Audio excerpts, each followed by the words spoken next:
10 years ago, Nintendo shut down Wii Connect 24.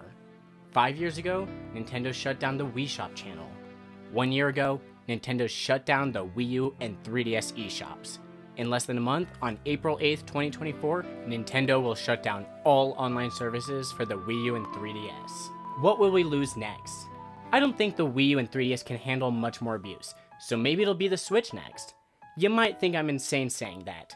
The Switch is Nintendo's second best-selling console ever, with a decent possibility of beating the DS for number 1. Sure, the Switch successor is all but confirmed to come out early next year, but it's not like they would push the Switch out of the way that quickly. I mean, it's not like they shut down the online services for the Wii only a year after the Wii U released. Oh, they did. In 2013, Nintendo shut almost all services related to Wii Connect 24. And keep in mind, this was Nintendo from a time of high success with the Wii and DS leading the company, as it slowly ventured into heavy struggles, especially with the rough launch of the 3DS and the rough existence of the Wii U.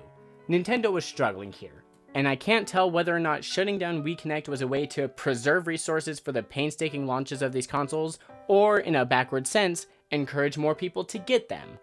Either way, Nintendo shutting down the Wii this soon hurt a lot. There were services such as Reconnect 24 that offered equal, if not even better online services than Nintendo, but it hurt that Nintendo would so quickly disown their biggest home console made to that point. But at least we could still buy Rabbids Lab.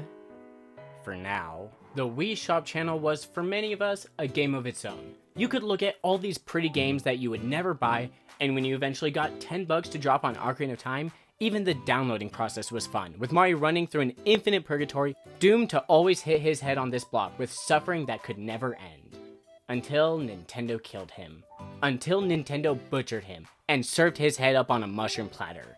It took a bit longer to happen compared to Wii Connect 24 surviving a few years into the life of the Switch, but rest assured, the pre- and post-apocalypse did occur.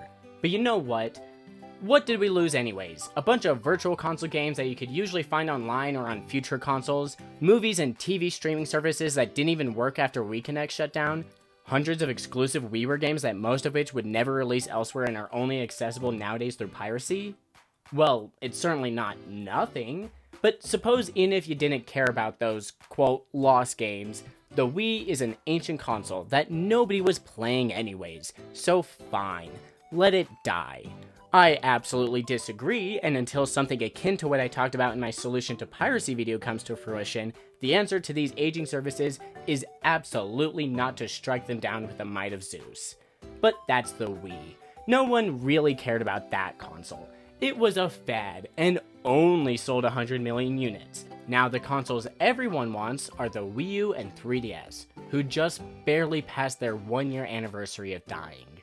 Interestingly enough, they shut down in the opposite order of the Wii, with us losing the ability to add funds and buy eShop games first, and now this year losing online connectivity. Now, you don't need to be a neuroscientist or an Italian plumber to tell us that the Wii U and 3DS underperformed as consoles. The Wii U for pretty obvious reasons, but even the 3DS, as well as it did compared to the Sony handhelds, it's still massively undersold compared to its big brother the DS and even its great uncles the Game Boy family. All of them destroyed the 3DS in sales. And none of this is to say that these consoles were bad. They weren't. Half of them at least. But we should have seen their closure a mile ahead. But even then, when the announcement came, it hit like a ton of bricks. If you really think about it, they ended up being just a tad younger than the Wii was by the final execution. But even then, it feels too soon. And I think that's because of how much more important these eShops were compared to its predecessor. The Wii only consisted of retro games and a collection of WiiWare games that, while not necessarily insignificant, weren't exactly something the general world would claw at to have in their lives. One of the main things that separates the Wii U and 3DS from the Wii is the introduction of full-blown games, purchasable completely digitally. This wasn't a new thing for the industry, but this was Nintendo's first time going all out on digital. There were dozens of games that even launched on the eShop first before retailers, and a few games that would otherwise be near impossible to find if not for digital preservation. While the Wii Shop channel had tons of WiiWare games developed by indie studios and larger companies alike, compared to the Wii U, it was a farce. Any game you could think of was on the Wii U. Meme Run MLG? For sure. And if you had a few cents left over from buying NES Remix 2, might as well get Exploding Bomb because this game always went on sale for as low as a penny. An absolute classic in any Wii U collection. While storefronts similar have existed before and after this, the charm Nintendo put into it was incomparable. From the moment you click on the app, it's full of style, starting off with a lottery that means absolutely nothing. In the early days of the Wii U, I could have sworn that I'd get something cool for winning it, but being that I was a dumb kid / gambler, I never won until I was smart enough to realize it's just a glorified loading screen. The best loading screen ever, but still, a loading screen. But then we enter into the shop itself, and on the Wii U, it felt just like flipping through a holiday catalog magazine, if any of you knew what that was like.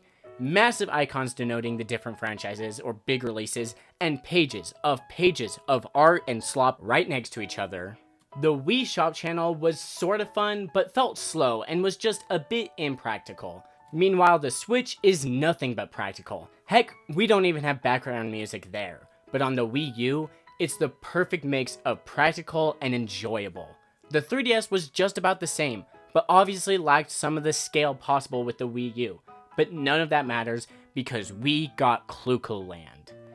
I don't understand it, but it's on the Virtual Console, so that means it's cool. Since I was a bit more financially responsible back then, I didn't really pay attention to the discourse and discussion around Virtual Console on these systems.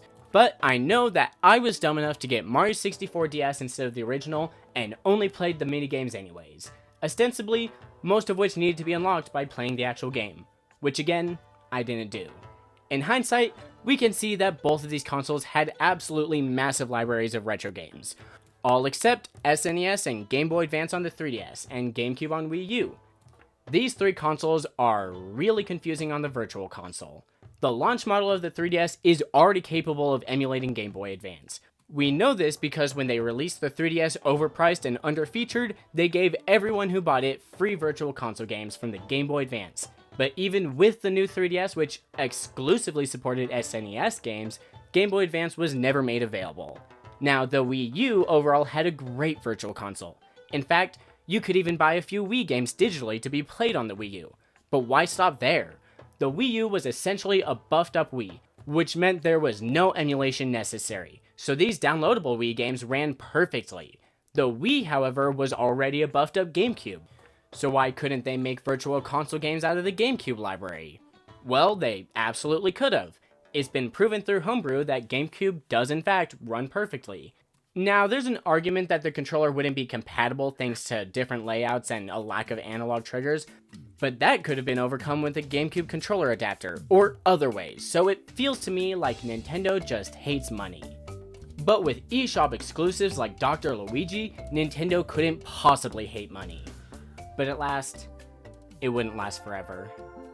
In 2022, Nintendo removed the ability to add funds to your Wii U and 3DS eShop accounts.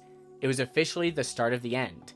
Yeah, I mean, we saw it coming, eventually, but these systems still have so many great games that were never brought to the Switch, big and small, for better or for worse. Even the slightest possibility that we could be losing Meme Run MLG is too much to stomach. So thank everything that is holy that we have Gerard the Completionist. 1 year ago, the Completionist YouTube channel uploaded their video showing off their archive of every single Wii U and 3DS eShop game, so that they could never be lost. And now that a year has passed, what did it achieve for the Wii U and 3DS archives? Basically nothing. No, that's definitely not true. Because of them, we have absolute certainty that every game on these systems will be saved for all time. However, to the usual person, it won't feel all that impressive since all these games that normal people care about were already archived the moment they released. But this is still a fantastic thing for gaming. Everything, no matter how bad or shovelware it is, will be available for all future generations of humanity to play. At least once public domain sets in, because this is a fully legal archive, which means you can't just download the ROM online. No. The Nintendo snipers would be all over this if that were the case. Unfortunately, while this is still a fantastic thing to happen, if you didn't already download some of these obscure games that you won't find on the usual ROM archive places, you're straight out of luck for the next 75 years. Those games may as well be dead. Which is the whole problem with Nintendo shutting down all of this without an alternative. Call me overly sentimental. Call me a conspiracy theorist. Call me a pirate. But this is real. No matter how bad the game is, even the laziest asset flips all took human effort to be crafted into an experience for all of us to enjoy. And what Nintendo did was erase all of it. No, they couldn't keep these eShops up forever, especially considering the comparatively small install base of these consoles, but they absolutely could have provided an alternative way to buy, download, and play all of these games. The worst part of gaming and electronics as a whole is that we know for certain, eventually, every hard drive, SSD, CPU, battery, and everything we have that exists now will rot away, including discs. But these digital storefronts are far more fragile than that. Any day now, Sony could decide that all the movies you purchased on your PlayStation are no longer valid and take away your ability to watch them. Oh wait, that's already happening with Discovery shows and Sony. The same can and will happen to your digital video games too. As I said, all discs will eventually rot away too, but with simple programs you can take all the data from those discs and keep a digital copy as long as it's on a working hard drive. You could do the same with digitally purchased goods too, but most stores expressly prohibit that, and the moment they notice you doing as such, will ban your account without hesitation, sometimes even blocking you from getting those games you just purchased. Everything is temporary, but the Wii U and 3DS is starting to show us that everything is far more temporary than we believed. Even the Switch. We can assume that everything from the Switch eShop will transfer to whatever the next console is, but what about after that? What about in 30 years when the Switch 3 is dead and Nintendo's onto their fully cloud-based hardware? Do you think they'd keep the eShop around for long? Absolutely not. They will nuke that faster than they nuked Yuzu. And what happens to the thousands of piano games with an odd amount of keys and hentai puzzle games that literally no one asked for? Complete annihilation. Maybe you could live with that happening, but I know for certain that when that day comes, I'll be right next to Granddaddy Gerard spending thousands of dollars on the Switch eShop to save everything. No games left behind. But that's all for me. I would love if I could still buy Rabbids Lab on the Wii, or Animal Crossing Amiibo Festival on the Wii U, but alas, I can't. But I know that if you enjoyed this video and want to support this channel, you can check out my channel memberships where I'll be releasing almost weekly reviews of games I want to try out or games you all recommend, all for $1 a month. So if that sounds interesting, or if you just want to chat on our community Discord, check it out. As for me, I'll be researching the best ways to make $20,000 so I can buy all the slop on the Switch. So remember to love your neighbor, and as always, keep cool. Bye.